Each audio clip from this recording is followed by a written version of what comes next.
Shri R V Babu, ഇപ്പോൾ ഈ സ്വർണ്ണക്കൊള്ളയിൽ ഒരു SITയുടെ ഭാഗത്തു നിന്നും ഒരു നടപടി ഉണ്ടായിരിക്കുകയാണ്.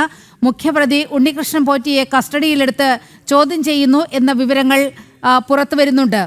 ഈ ഉണ്ണികൃഷ്ണൻ പോറ്റിയിലും അതുപോലെ ദേവസ്വം അക്കാലത്തുണ്ടായിരുന്ന ദേവസ്വം പ്രസിഡന്റുമാർ അതുപോലെ ഉദ്യോഗസ്ഥർ ഇവരിലേക്ക് മാത്രം അന്വേഷണം എത്തി നിൽക്കുന്ന ഒരു ഘട്ടമാണ് ഇപ്പോഴുള്ളത്.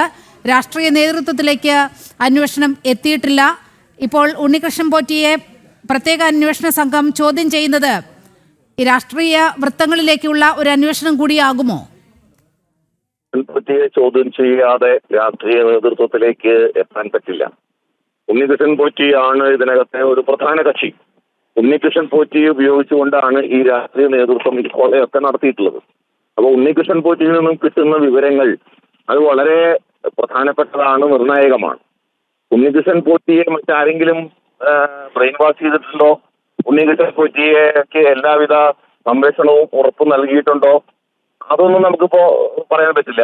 പക്ഷെ SIT ആത്മാർത്ഥമായിട്ട് ഈ വിഷയം അന്വേഷിക്കുകയും ചോദ്യം ചെയ്യുകയും ചെയ്താൽ തീർച്ചയായിട്ടും നമുക്ക് എല്ലാവർക്കും അറിയാം, ഇത് കേവലം ഉദ്യോഗസ്ഥ തലത്തിൽ മാത്രം നിൽക്കുന്ന ഒരു കേസല്ല. അതേപോലെ തന്നെ ദേവസ്വം ബോർഡ് മെമ്പർമാരിൽ മാത്രം നിൽക്കുന്ന, അല്ലെങ്കിൽ ഭരണസമിതിയിൽ മാത്രം നിൽക്കുന്നതല്ല, അതിനപ്പുറത്തേക്കുള്ള രാഷ്ട്രീയ നേതൃത്വത്തിന്റെ പങ്കാളിത്തം ഈ കാട്ടുകൊള്ളയ്ക്കുണ്ട് എന്നുള്ള കാര്യത്തിൽ യാതൊരു സംശയമില്ല. അപ്പോൾ അത് ഉണ്ണികൃഷ്ണൻ പോറ്റിയിൽ നിന്ന് കിട്ടുന്ന വിവരങ്ങളെ അടിസ്ഥാനപ്പെടുത്തിക്കൊണ്ട് മാത്രമേ നമുക്ക് അങ്ങോട്ട് എത്താൻ പറ്റൂ. അതിനെ SIT ചെയ്യും. SITയുടെ ഭാഗത്തു നിന്ന് അത്തരം നീക്കം ഉണ്ടാകും എന്ന് തന്നെയാണ് നമ്മുടെ പ്രതീക്ഷ.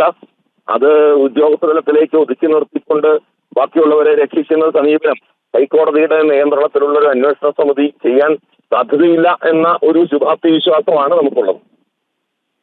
വളരെയധികം നന്ദി ശ്രീ ആർ വി ബാബു ഈ ഘട്ടത്തിൽ പ്രതികരിച്ചതിന്.